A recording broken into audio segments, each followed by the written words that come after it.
안녕하십니까? 오늘 이어가는 말씀의 시간입니다. 구원의 능력과 구원의 조건을 분리해서 생각해야 합니다. 그러면 하나님의 사랑은 조건적인 사랑입니까? 아니에요. 값없이 주세요. 근데 왜 조건이 필요하죠? 자, 여러분, 이런 예를 한번 생각해 보세요. 자, 우리가 가야 될 영원한 나라를 우주라고 생각하고, 우리는 이 땅에 살고 있다고 생각한다면, 우주에 가려면 뭐가 필요하죠? 우주선이 필요하죠. 로켓. 자, 그럼 우주선을 타고 갈 때, 우주에 가는 건 내 힘으로 가는 겁니까? 우주로 올리는 힘은 어디에 있어요? 로켓에 있어요. 난 아무것도 할 수 없어요. 오직 그 로켓의 힘으로만 가게 돼요. 자, 그러면 우주에 가기 위해서는 로켓의 힘만 있으면 됩니까? 우주에 가는 힘은 로켓이 주는 게 맞아요. 그런데 거긴 조건이 있어요. 우주복도 입어야 되고요. 훈련도 받아야 되고요. 그리고 정한 시간에 우주선까지 이동해서 타고 있어야 됩니다. 자, 그건 조건이에요. 조건은 절대로 구원의 동력이 아니에요. 동력은 오직 로켓이에요. 구원의 동력은 예수 그리스도의 능력밖에 없어요. 그러나 조건이 필요합니다. 그것은 구원을 이루는 능력은 아니지만 구원에 가게 하는 나의 선택이에요. 하나님의 구원이 아무리 능력이 있어도 내가 그것을 택하고 내가 거기에 굴복하지 않으면 그 구원은 일어나지 않아요. 우리는 구원의 조건과 구원의 능력을 혼동하지 말아야 합니다. 마치 그 구원의 조건이 너무 큰 것처럼 느껴진다면 나는 아직 거듭나지 않은 거예요. 거듭난 자에게 구원의 조건은 그리 크지 않아요. 예수님 앞에 굴복하는 것, 자신의 전부를 그분께 드리는 것 어렵지 않아요. 가룟 유다에게 예수님께 헌신하는 건 매우 어려운 일이었습니다. 그는 3년 반 동안 예수님과 동행했고 예수님의 제자였고 예수님의 제자 중 유일하게 학식이 높은 배운 사람이었어요.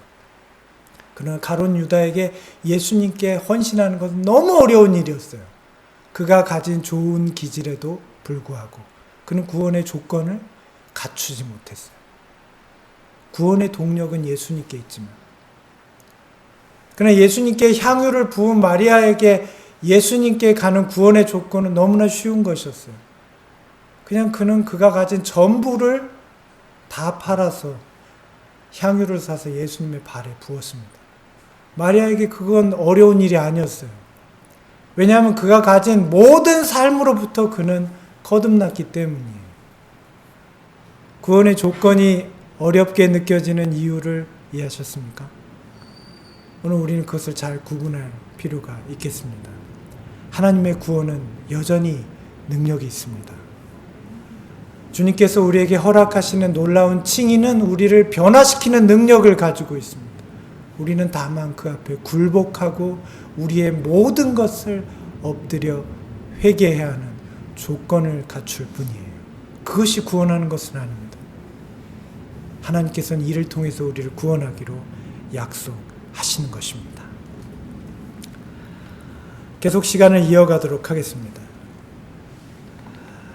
우리는 전 시간에 더 요구될 것이 없는 거룩함을 입는다 라는 말씀을 주목하게 되었습니다. 자, 여기에는 매우 놀라운 의미가 있었습니다. 기억하십니까? 우리가 거듭날 때 우리는 거룩하게 만들어지는데 그 거룩함은 이미 어떤 것이에요? 앞으로 더 거룩해져야 되는 겁니까? 얼마나 연습을 해서 더 거룩해져야 될까요?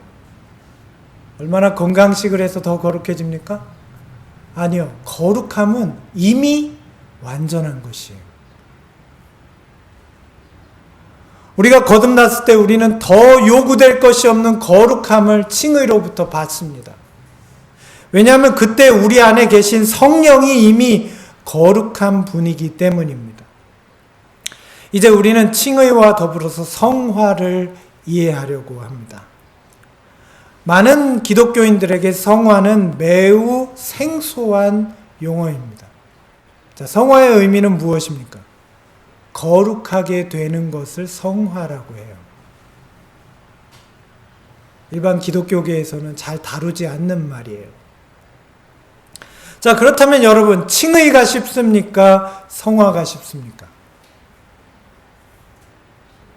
성화는 어렵습니까? 우리는 왜 성화가 어렵다고 느낄까요?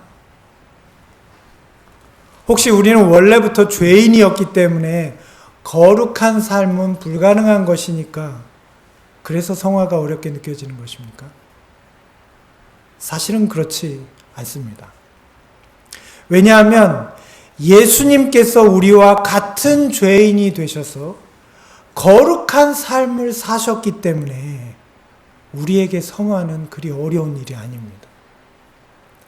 그런데 우리는 칭의를 통해서 이미 더 요구될 것이 없는 거룩함을 받았어요. 자, 그렇다면 성화는 무엇입니까? 우리는 칭의를 통해서 우리가 거듭났을 때 더 이상 거룩해질 필요가 없다고요. 이미 받았어요. 그러면 성화는 무엇일까요? 성화는 우리에게 더 요구될 것이 없는 거룩함을 입은 우리에게 성화는 이를 통해 받은 칭의를 유지하는 것이 성화입니다. 거듭난 사람은 성령을 통해 배우는 사람이 됩니다. 또한 성령께서는 우리에게 칭의를 어떻게 유지하는지를 가르쳐 주세요. 그것이 성령께서 내 안에서 하시는 일이에요. 그러므로 성화는 더 거룩해지는 게 아닙니다. 많은 재림신자들이 그렇게 생각해요. 침례 받을 때는 그냥 그렇고 애기 같고 그 다음에 계속 거룩해지는 게 성화라고 생각해요. 그럼 하나님이 더 거룩할 필요가 있어요? 하나님은 이미 거룩하신 분이에요. 성령께서 내 안에 들어오셨다면 이미 거룩한 분이 내 안에 들어오신 거예요. 우리는 받은 거룩함을 유지하는 것뿐이에요. 그게 성화예요.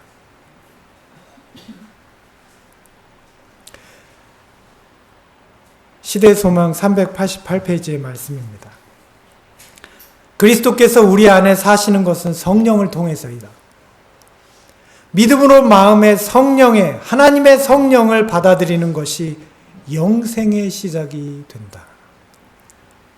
예수님께서는 직접 내 마음에 들어오시지 않습니다. 주님께서 약속하셨어요. 하늘로 가면서 뭐라고 하셨죠? 내가 가는 것이 너희에게 유익하다고 하셨어요. 왜냐하면 내가 가지 않으면 성령께서 너희에게 오실 수 없느니라 말씀하셨어요. 그리고 주님께서 말씀하셨죠. 내가 세상 끝날까지 너희와 함께 있겠다고 하셨습니다. 어떻게요? 아버지와 아들과 성령으로.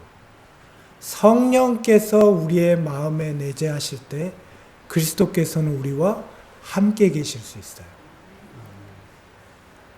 이것이 영생의 시작입니다. 성령께서 우리 안에 들어오셔서 그리스도께서 내 안에 사시는 거예요. 아직 진심으로 회개하지 않은 사람은 어떻게 될까요? 우리는 진심으로 회개하지 않고도 하나님께 그 결과가 두려워서 용서를 구할 때도 있잖아요. 진정으로 슬퍼하지 않으면서, 진정으로 내가 지은 죄를 슬퍼하지 않으면서 그냥 의식적으로 회개할 때도 있잖아요. 일상적인 많은 기도와 예배 시간에 드려지는 혹시 그냥 예배와 예전으로 드려지는 형식적인 기도도 있잖아요.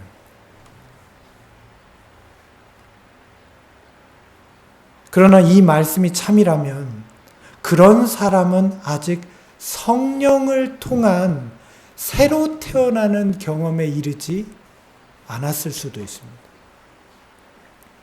그들은 온전한 굴복과 죄의 용서가 주는 참 평안을 아직 가지지 못했을 수도 있어요. 혹시 여러분 중에 죄의 용서를 구했는데 여전히 마음에 평안이 없었던 경험이 있으세요?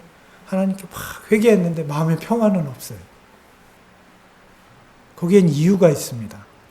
진정한 회개와 진심으로 죄를 슬퍼하는 경험이 없다면 영생의 삶은 시작되지 않아요.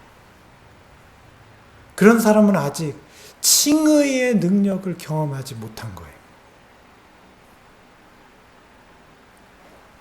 사람이 깊은 회개 없이 그저 표면적으로 용서를 구할 때 절대로 용서의 확신이 생길 수 없습니다. 왜냐하면 그 확신은 성령께서 주시는 거예요. 그것은 회개하지 않은 죄들은 아직 용서받지 못한 죄들이기 때문에 참된 회개를 통해 거듭남을 잊지 못하면 우리는 참된 회개를 통한 용서함의 경험에 이르지 못하는 것입니다. 이 말씀이 우리의 마음을 좀 무겁게 합니까? 많은 그리스도인들이 용서를 구하는 행위가 마치 회개라고 생각합니다. 내가 무릎을 꿇고 손을 모으고 하나님 잘못했어요. 그러면 그것이 회개라고 생각하는 거예요. 저희 막내가 그럴 때가 많아요. 뭐 잘못해서 야단치려고 금방 그래요. 아빠 잘못했어요. 더 야단치긴 힘들어요. 그럼 좀 이따 또 해요. 회개한 것일까요? 오늘날 우리의 회개는 어떻습니까? 입술로 하는 게 회개가 아니에요. 무릎을 꿇고 기도했다고 회개가 아니에요. 내가 지은 그러한 죄가 정말 슬프고 괴롭고 하나님께 정말 너무나도 죄송한 마음이 드는 그 죄 자체를 슬퍼하는 마음이 들지 않았다면 그것은 회개에 이르지 못한 것입니다. 회개란 그저 지식적인 용서를 구하는 것 이상의 것입니다. 진정한 회개는 하나님 앞에서 그 마음이 깨어져야 해요. 그 깨어지는 경험이 회개의 경험이에요. 그리스도는 믿음으로 그에게 나오는 모든 사람들을 끝까지 구원하실 수 있다. 그들이 그리스도께 맡기기만 하면 그분은 그들을 모든 더러움에서 깨끗게 하실 수 있다. 그러나 그들이 만약 그들의 죄에 집착하면 구원을 받을 수가 없다. 왜냐하면 그리스도의 의는 회개하지 않는 죄를 가리지 않기 때문이다. 그리스도의 놀라운 은혜의 능력은 그에게 나오는 모든 회개하는 자들을 어떠한 죄에서도 깨끗게 하시고 용서하실 수 있습니다. 그러나 그리스도의 의는 회개하지 않는 죄를, 참으로 그 죄를 슬퍼하지 않는 자의 죄를 덮어주지 않습니다. 그러므로 우리가 우리 자신의 죄를 진정으로 멈출 마음이 없는데도 죄의 용서를 구할 수 있습니까? 그러나 이런 종류의 기도는 하나님과 화목할 수 없는 것입니다. 주님으로부터 그분의 화평이 우리에게 이르지 않습니다. 정말 깊은 회개, 자신의 마음을 하나님 앞에서 깨트리는 경험, 참된 회개를 이루지 못하면 우리는 이 깨트리는 경험에 이를 수 없습니다. 진정한 회개가 없는 죄는 그리스도의 의가 덮이지 않습니다. 그리스도의 제자들은 모두 이렇게 믿었습니다. 요한일서 1장 9절입니다.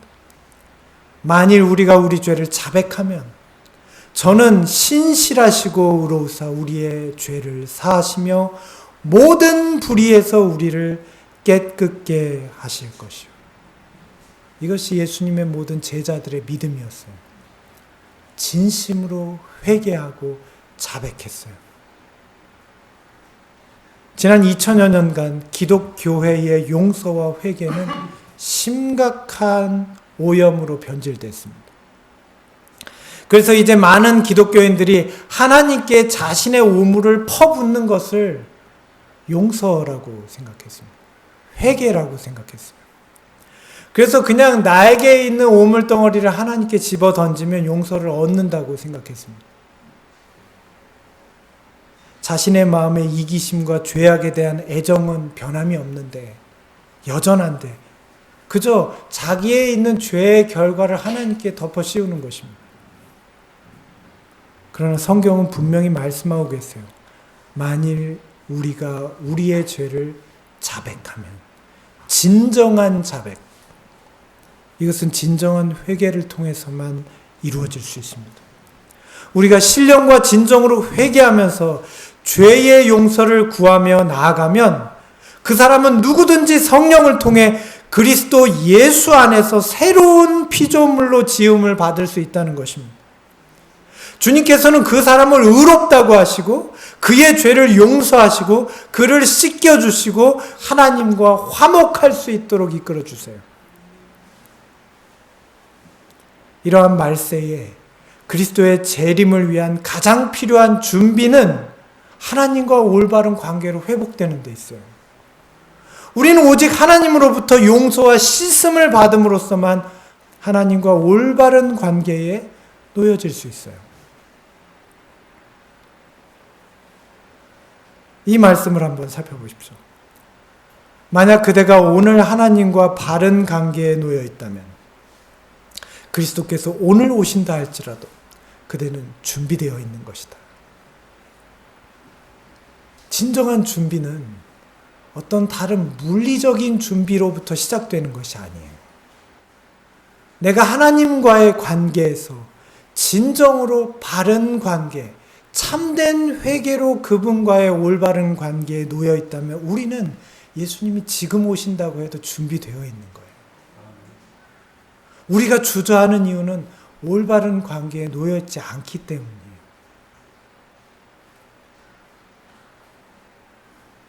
이 말씀은 오늘 우리가 걱정하고 살아야 하는 것은 오직 바로 오늘 하루에 있음을 말씀해 주고 있는 것입니다. 우리는 내일이 어떻게 될지 잘 알 수 없어요. 우리는 오늘, 오직 오늘 내가 주님과 올바른 관계에 놓여 있는가를 생각하면 됩니다. 오늘 주님과 올바른 관계라면 주님께서 오늘 오셔도 괜찮은 것입니다. 여러분, 구원은 복잡하지 않습니다. 전혀 복잡하지 않아요. 오히려 단순해요. 그러나 오직 어려운 점이 있다면 그것은 내가 아직도 그분께 굴복하지 못하고 있는 것이에요. 하나님과 올바른 관계에 있으려면 온전한 굴복이 필요한데 바로 그 투쟁에 있어서 우리가 어려움을 겪고 있는 것입니다. 왜냐하면 우리의 본성, 우리의 마음은 하나님께 굴복하지 않으려고 하거든요. 칭의는 사람으로 하여금 하나님과 바른 관계에 있도록 되돌리는 것입니다. 왜냐하면 성령의 능력이 칭의를 받은 자 안에 주어지기 때문이에요.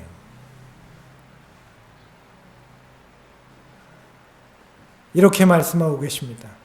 영접하는 자, 곧 그 이름을 믿는 자들에게는 하나님의 자녀가 되는 권세를 주셨으니, 이 권세는 사람에게 있는 권세가 아니다. 이 권세는 곧 하나님의 권세이다. 사람이 그리스도를 받아들일 때 그는 그리스도의 생애를 살 수 있는 능력도 받게 된다. 무엇이라고요? 사람이 그리스도를 받아들일 때 그는 그리스도의 생애를 살 수 있는 능력도 받게 된다. 여러분, 이게 복음입니다. 이게 칭의예요. 우리가 그리스도를 받아들이던 순간, 내가 그분께 온전히 굴복하고 거듭나는 순간 우리는 그리스도의 생애를 살 수 있는 능력도 같이 받는 거예요. 성화는 그것을 유지하는 삶이에요.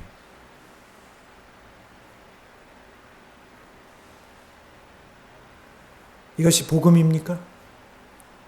칭의란 하나님과의 바른 관계에 있는 것입니다. 칭의를 받은 것은 하나님과 올바른 관계에 있게 된다는 것이에요. 그러므로 칭의에는 다음 세 가지의 부분이 함께 있어요. 죄에 대한 용서가 있었습니다. 우리는 그리스도의 은혜로 죄의 용서를 받아요. 그 다음에 죄로부터 깨끗게 하심을 받습니다. 그리고 더불어 성령으로 말미암아 거듭남을 경험해야 해요. 이것이 칭의예요.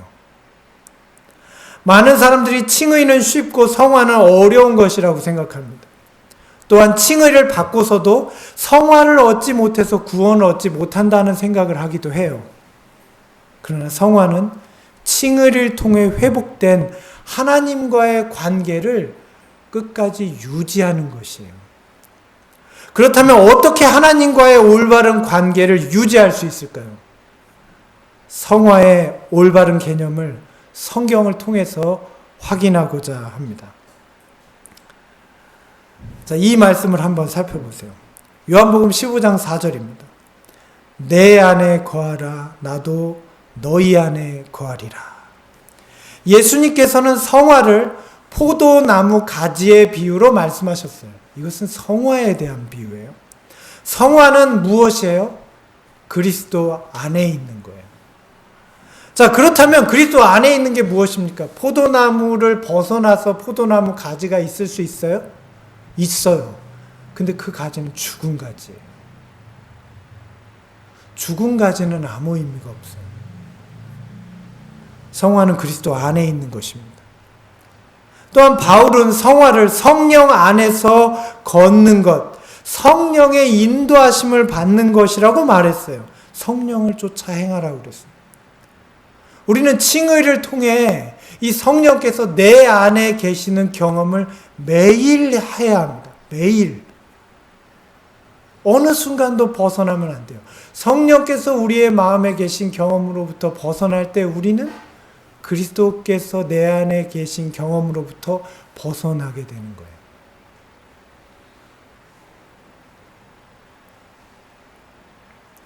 또한 성화가 그리스도 안에서 그리스도가 내 안에 사시는 경험이라고 바울은 말하고 있습니다. 오직 내 안에 그리스도께서 사신 것이라. 하나님의 아들을 믿는 믿음으로 사는 것은 곧 그리스도께서 내 안에 사시는 경험이에요. 그리스도께서 내 안에 계시는 경험이에요. 성령께서 내 안에 계시는 거예요. 오늘 그리스도께서 내 안에 계신 것을 우리는 확신할 수가 있습니까? 그것은 성령께서 나를 인도하시는 것을 내가 깨달을 때 가능합니다. 바울은 또한 말하기를 성화가 구원의 필수적인 조건이라고 말하고 있어요. 아까 조건과 능력은 여러분 구분하셨죠. 성화가 필수적인 조건인 건 맞아요. 근데 조건이 능력은 아니에요. 능력은 예수님께만 있어요.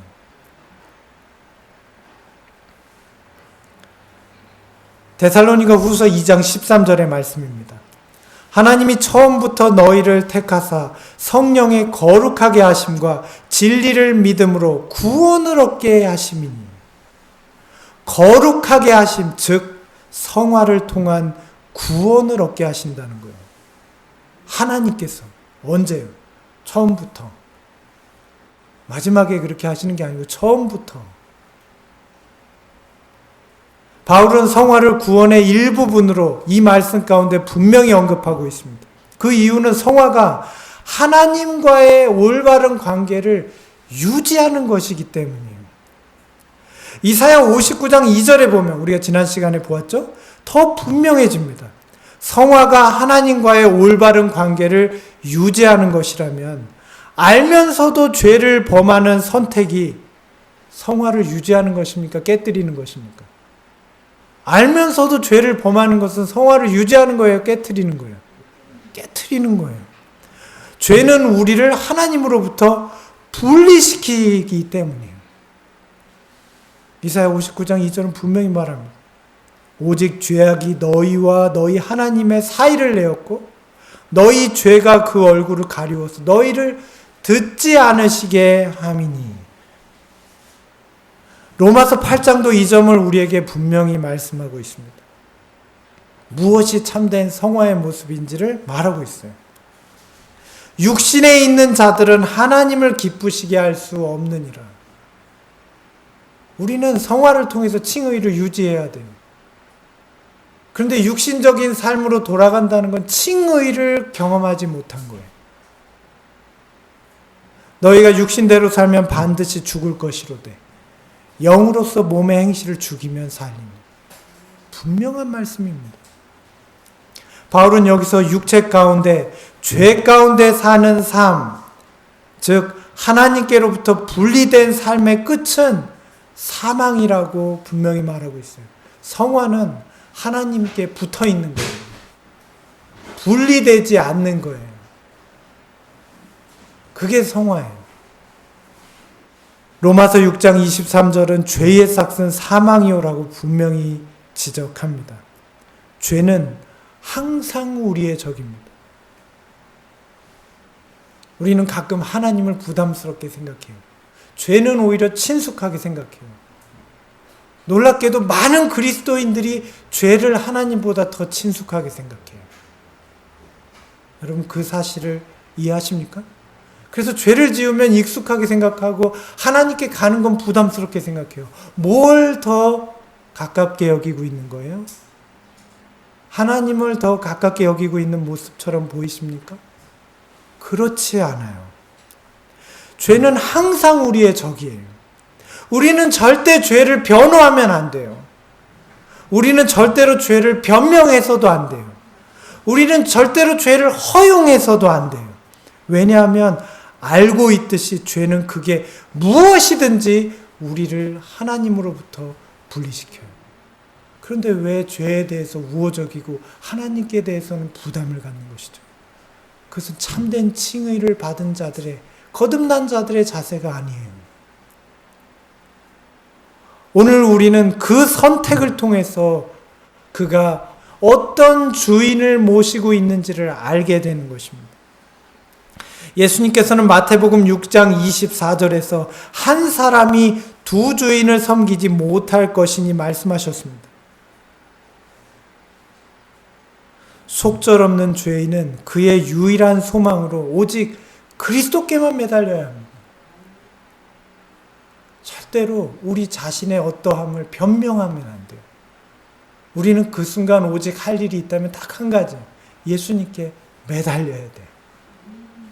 용서를 강구하고 이 마음을 나에게서 새 마음으로 채워주시도록 몸부림쳐야 해요. 그것이 진정한 회개예요. 주님이 우리의 유일한 소망이십니다.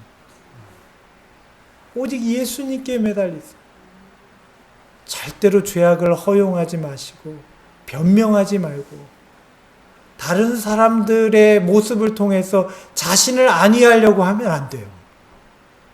그것은 하나님과의 분리를 의미합니다. 만일 그가 한순간이라도 그의 손을 놓는다면 그는 자신의 영혼과 다른 사람의 영혼을 위태롭게 한다. 오직 살아있는 믿음의 행사만이 우리를 안전하게 한다. 그러나 가정에서나 밖에서나 어떤 알려진 죄를 범하고 알려진 의무를 게을리한다면 믿음을 파괴하고 영혼을 하나님에게서 분리시킬 것이다. 여러분 이 말씀을 잘 생각해 보세요. 특별히 알고 있는 죄에 대해서 말씀하고 있지 않으십니까? 이것은 얼마나 논리적인지 여러분 잘 생각해 보세요. 만약 우리가 하나님과의 올바른 관계에 있는데 그때 마귀는 우리에게 어떻게 할까요? 우리가 해서는 안 되는 것을 알고 있는 일을 하도록 우리를 어떻게 해요? 끊임없이 유혹해요. 만일 우리가 여기서 마귀의 말을 듣고 순종한다면 어떻게 될까요? 하나님과의 올바른 관계에 놓일 수 있어요? 자, 이런 순간 성령께서 우리의 마음에서 뭐라고 말씀하실까요? 분명히 말씀하세요. 그렇게 하지 말아라. 어서 그리스도께로 도망해라. 그런데 우리가 여기에서 마귀의 말을 듣고 순종한다면 우리는 누구를 섬기는 거예요? 이 순간에도 내가 하나님을 주인으로 모시고 있다고 말할 수 있어요? 만약 우리가 행하는 일이 잘못된 것을 모르고 행한다면 그것은 다른 주인을 선택한 게 아닙니다. 왜냐하면 모르고 했잖아요. 하나님께서는 그 행위를 죄된 행위로 보지 않으세요. 우리의 무지일 뿐이에요. 자, 그러나 분명히 말씀하십니다. 이러므로 사람이 선을 행할 줄 알고도 행치 아니하면 죄니라. 우리는 우리의 지각에 도달하지 못한 빛이 아니라 우리가 저항하고 거절한 빛에 대해 책임을 갖게 될 것이다. 사람은 단 한 번도 그에게 제시되지 않은 진리를 깨달을 수는 없다. 그러므로 그는 단 한 번도 갖지 못한 빛에 대해서는 정죄를 받지 않는다. 그 누구도 그들이 단 한 번도 갖지 못한 빛과 지식에 주의하지 않은 것에 대해 정죄를 받지 않을 것이다. 그러므로 우리는 모르는 죄에 대해서 하나님께 심판을 받거나 정죄를 받지 않아요. 빛이 주어졌음에도 불구하고 그 빛을 등한히 하거나 거절하면 심판을 당하게 되고 하나님의 불쾌히 여기심을 받게 된다. 그러나 빛이 주어지기 전에는 죄가 되지 않는다. 왜냐하면 그들이 거절한 빛이 주어지지 않았기 때문이다. 그러므로 우리가 죄를 범한다면 알지 못하는 죄를 범하는 것은 없습니다. 하나님은 공정하세요. 또한 하나님께서는 사람이 거듭남에 익숙해지는 동안 그들이 배우는 데 시간이 걸린다는 것도 알고 계세요. 하나님은 그걸 죄로 묻지 않으세요. 오직 우리의 마음에 우리의 양심 가운데 감각되고 성령에 의해서 깨닫게 하고 주님의 회개케 하는 영이 이끄시는 것을 거절할 때 우리에게 죄가 됩니다. 그러므로 우리는 단 한 번도 이것을 거역하면 안 됩니다. 그것에 굴복해서 주님께 나아가야 돼요. 그러므로 성화는 항상 하나님과의 올바른 관계를 유지하는 것입니다. 또한 그리스도 안에 거하는 것입니다. 성화는 항상 하나님과의 올바른 관계 가운데서 그리스도 안에 거하는 것이고 성령 가운데서 행하는 것이에요. 고의적으로나 알면서도 죄를 선택하지 않는 데 있어요. 성령의 권고를 들어야 돼요. 우리의 마음속에 말씀하시는 그분의 음성에 귀 기울여야 해요. 감각되어진 그것을 무시하면 안 됩니다. 성령께서는 우리를 이끌고 계세요. 요한일서 3장 6절입니다. 그 안에 거하는 자마다 범죄하지 아니하나니. 그리스도 안에 거하고 있다면 고의적으로 죄를 선택하지 않게 됩니다. 왜냐하면 범죄는 다른 주인을 선택하는 것이기 때문이에요. 그리스도 안에 거하고 있다면 성령의 능력으로 말미암아 죄를 거절할 수 있어요. 유혹은 오지만 마음의 번민은 있지만 거절할 수 있게 돼요. 예를 들어서 사람이 거듭남을 체험하고 그리스도 안에 거하고 있을지라도 동시에 안식일에 대해서 들어본 적이 없을 수 있어요. 이해하십니까? 그런 사람들에게 안식일은 죄가 되지 않아요. 모르고 있기 때문이에요. 그러나 만일 우리가 안식일의 진리를 알면서도 그것을 범하면 이것은 분명한 고범죄입니다. 하나님과의 올바른 관계를 유지할 수 없어요. 하나님은 그 일로 인해 그를 정죄하십니다. 또한 성화의 또 다른 측면은 성장이에요. 우리는 성장할 필요가 있습니다. 진리를 배울 수 있는 기회를 더 가져야 돼요. 그때 그는 그 진리에 대한 책임을 지게 돼요. 어떤 분들은 이렇게 얘기하세요. 나는 그냥 안 배울래. 왜요? 알면은 죄가 되니까 안 배우면 죄가 되지 않지 않냐는 거예요. 그런데 하나님이 우리에게 이끄시는 구원의 조건인 성화는 성장해요. 오직 하나님께서만 각 사람에게 주어진 이 기회들에 대한 책임을 알고 계세요. 다른 사람은 잘 모르죠. 근데 하나님은 아세요. 하나님은 어떻게 역사하십니까? 끊임없이 말씀을 전해주심으로 역사하세요. 또한 하나님께서는 인류에게 나타난 성령의 감동하심으로 역사하세요. 사람의 온정과 양심과 사랑으로 끊임없이 성령의 가르침을 일깨우셔서 우리를 어떻게 해요? 성장하게 하세요. 그것이 성화예요. 뿐만 아닙니다. 천연계 가운데에도 우리를 이끄세요. 때때로는 우리의 실수 가운데에도 우리를 교훈하세요. 그렇기 때문에 성장하지 않을 거라는 건 사실은 착각이에요. 칭의로 거듭남을 경험한 사람은 저절로 성장하게 돼 있어요. 성화는 하나님께서 매일 성령을 통해 우리 안에서 역사하시는 삶입니다. 우리는 이 능력들을 통해 더 요구될 것이 없는 거룩함을 입고 살아가게 돼요. 거룩함은 발전될 수 있는 것이 아닙니다. 왜냐하면 하나님은 이미 완전하시기 때문이에요. 그러므로 우리가 성화를 통해서 하나님께서 매일 성령을 통해 우리 안에 역사하시는 것을 이해하게 되면 우리는 그 성화가 기뻐요. 그런데 성화를 과업으로 생각하면 우리는 성화가 기쁘지 않아요. 엄청 괴로워요. 숙제가 되는 거예요. 막 쌓여가는 거예요. 숙제가 쌓이면 괴롭잖아요. 성화는 숙제가 아니고 성령과의 동행이에요. 내가 받은 하나님의 능력을 유지하는 데 있고요. 성령께서 내 마음에서 벗어나지 않으시게 하는 데 있어요. 그러니까 성화는 기쁜 일이에요.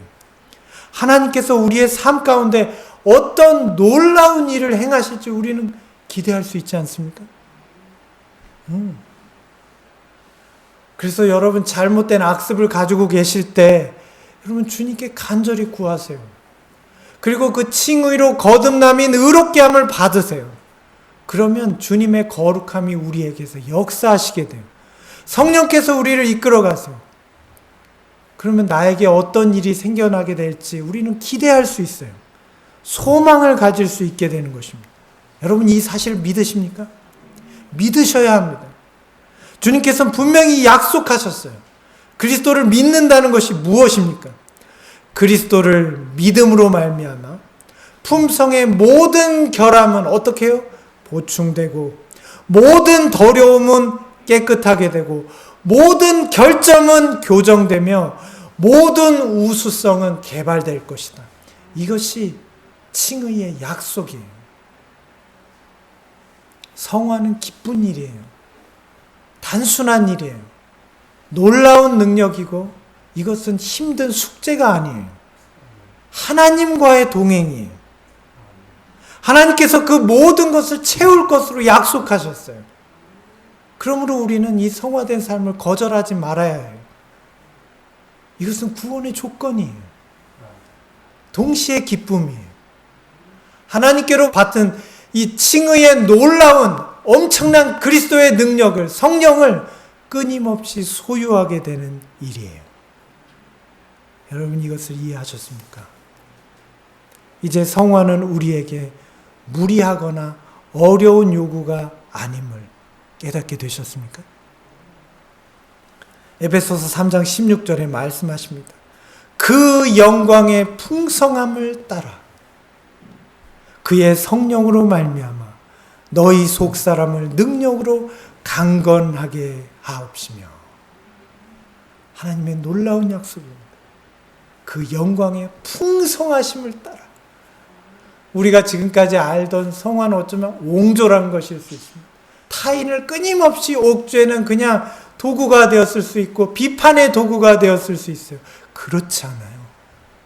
성화는 하나님의 영광의 풍성한 능력을 쫓아 주어지는 거예요. 내가 가졌다면 저 아이에게도 하나님의 칭의를 덧입게 되면 놀라운 변화는 일어날 수 있는 일이에요. 정죄의 도구가 아니에요. 놀라운 성령의 경험이에요.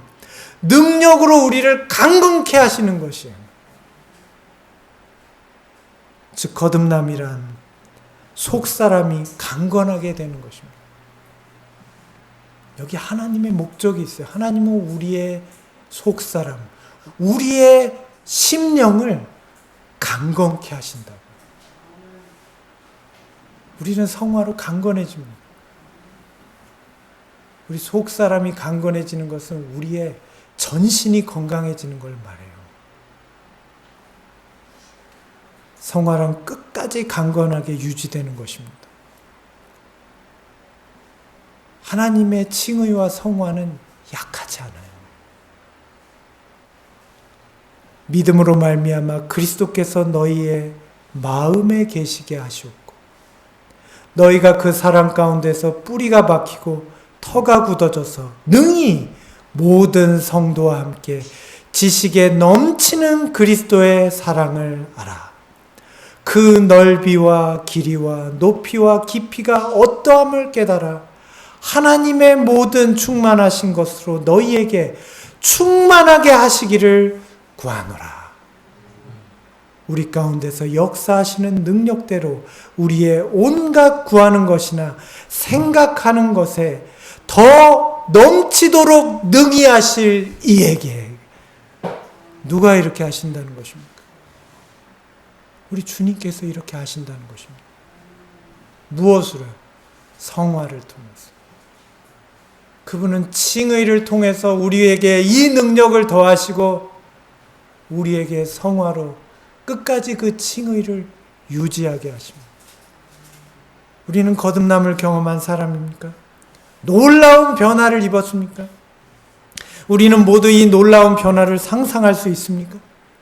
연약한 우리가 참된 회개로 주님의 칭의를 경험하는 순간 우리는 거듭나게 됩니다. 놀라운 능력을 경험하게 됩니다. 죄악과 투쟁하여 이길 수 있는 하나님의 능력이 더 요구될 것이 없는 거룩함이 우리에게 입혀집니다. 그게 우리의 모습이에요. 죄악을 반복하고 남을 비평하는 째째한 모습이 아니에요. 그건 성화 아니에요. 하나님의 놀라운 능력이에요. 구원의 기쁨을 항상 유지하게 하는 것이에요. 어떤 환경 속에서도 승리하게 하는 능력이 예수 그리스도를 영접할 때 주어지는 거예요. 오늘 주님께서 우리를 이렇게 사랑하고 계십니다. 평강의 하나님이 친히 너희로 온전히 거룩하게 하시고 또 너희 온 영과 혼과 몸이 우리 주 예수 그리스도의 강림하실 때까지 흠없게 보존되기를 원하노라. 너희를 부르시는 분은 신실하시니 그분께서 또한 이것들을 행하시리라. 데살로니가 전서 5장 23절 24절의 말씀입니다. 우리가 매우 대단한 존재이기 때문에 이렇게 하신다는 것입니까? 아니에요. 또는 우리가 열심히 일했기 때문에 그 보상이나 공로 때문에 이게 가능한 것입니까? 아니에요. 너희를 부르시는 이는 신실하시기 때문에. 우리 주님께서는 신실하세요. 그런 분이 우리를 부르셨어요. 칭의로 부르세요. 우리를 거룩하게 하세요. 거듭나게 하세요. 뿐만 아니라 그 일을 그분께서 이루신다고 약속하셨습니다. 우리는 철저히 회개하고 그분 앞에 내 마음을 깨뜨려서 이것을 받아들이면 돼요.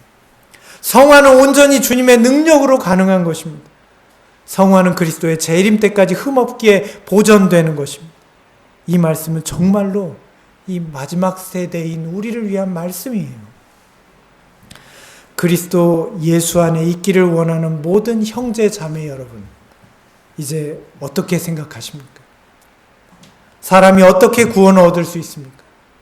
우리의 죄는 무엇이며 우리는 어떻게 죄로부터 구원을 얻게 됩니까? 칭의는 죄악 가운데 태어나 죄를 반복하는 우리를 용서해 준다는 표에 불과합니까? 아니에요. 깊은 회개로 거듭난 자를 하나님과의 올바른 관계로 회복시키는 것입니까? 거듭나게 하는 것입니까? 우리를 놀라운 성화를 통해서 이 칭의를 끝없이 유지하게 하는 것입니까? 이것이 맞습니다. 무엇입니까? 하나님의 능력은 우리에게 악하게 대하는 사람도 사랑할 수 있게 하는 것입니다. 우리를 바보처럼 만드는 세상의 사람들도 사랑할 수 있게 하는 것입니다. 성령의 능력은 식욕의 방종에서 승리할 수 있게 하는 거예요.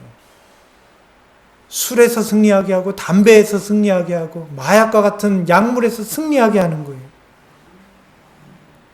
성령께서 이 놀라운 능력을 그리스도의 생명을 믿는 자에게 주시는 거예요. 이것은 결코 우리의 개인의 성격이나 기질에서 오는 승리가 아닙니다. 그리고 거듭난 자들은 그들이 스스로 아무것도 자랑할 것이 없음을 매우 잘 아는 사람들이에요. 왜냐하면 진정으로 성화의 삶을 사는 사람들은 이 온 지구를 통틀어서 가장 하나님께 의존하는 자들이기 때문이에요. 그들에게는 오직 주님이 그들의 삶의 전부이시기 때문입니다. 사랑하는 성도 여러분, 오늘 이 말씀을 기억하십시오. 주님께서는 우리와 같은 죄인의 모습으로 오셨습니다. 연약한 아기의 모습으로 태어나셨어요. 성령을 통해 하늘 아버지께 온전히 의존하셨기 때문에 주님께서는 또 우리 또한 하나님께 의존함으로 그분과 같은 승리를 얻을 수 있을 것이라는 소망으로 그렇게 하신 거예요. 하나님의 아들께서는 인성을 쓰심으로써 죄인의 대리자가 되셔서 당신 자신을 인간에게 더욱 가까이 접근시키셨다. 주님께서는 친히 인간의 고난과 고통을 맛보셨다. 주님께서는 모든 일에 우리와 한결같이 시험을 받으심으로 시험당하는 사람들을 도우실 수 있는 방법을 아실 수 있으셨다. 그리스도께서는 죄인들을 위하여 승리하셨다. 주님께서 승리하신 이유는 죄인들을 위하여 승리하신 것입니다. 주님께서는 무력한 사람으로 성육신 하셨지만 성령을 통해 아버지께 온전히 의지하셨기 때문에 죄악과 싸우시고 승리자가 되셨습니다. 그러므로 주님께서는 우리의 대속물일 뿐만 아니라 우리를 위한 모본이 되십니다. 예수님께서는 죄를 범치 않으셨고 우리의 죄를 짊어지심으로써 우리가 용서를 받을 수 있도록 하셨습니다. 예수님께서는 사람으로 성육신하셨을 때에 예수님을 지탱하셨던 모든 능력은 성령께서 그의 안에서 행하신 일이에요. 예수님은 철저히 의존하셨습니다. 그러므로 예수님을 지탱하신 동일한 성령께서 우리가 거듭날 때 우리 안에 들어오셔서 우리를 바꾸시는 것입니다. 우리는 그 변화 가운데 평생을 성화된 삶을 살 수 있어요. 이것이 바로 성화의 전부입니다. 우리가 배워야 될 교훈이 있고 우리가 더욱 성장해야 될 것이 있지만 칭의와 성화는 우리의 삶 가운데서 매일 역사하는 것이에요. 우리는 주님께 굴복되어 있기로 자원하는 마음이 있습니까? 그리고 우리는 주님께서 우리에게 더욱 충만한 삶을 주실 것으로 믿고 있습니까? 우리는 능력을 주시는 은혜 가운데서 승리자가 될 수 있습니다. 그래서 주님이 우리를 데리러 오실 때 그분을 맞을 수 있는 준비를 갖추게 되는 것입니다. 사랑하는 성도 여러분, 우리 모두가 이런 놀라운 칭의의 거듭남 그리고 주님께로 성화된 삶을 살게 되는 저와 여러분 되시기를 간절히 바랍니다. 여기 계신 모든 분들이 저와 여러분이 주님께서 오시는 그날 주님과 함께 있게 되기를 소망하며 오늘 말씀을 마치겠습니다. 감사합니다.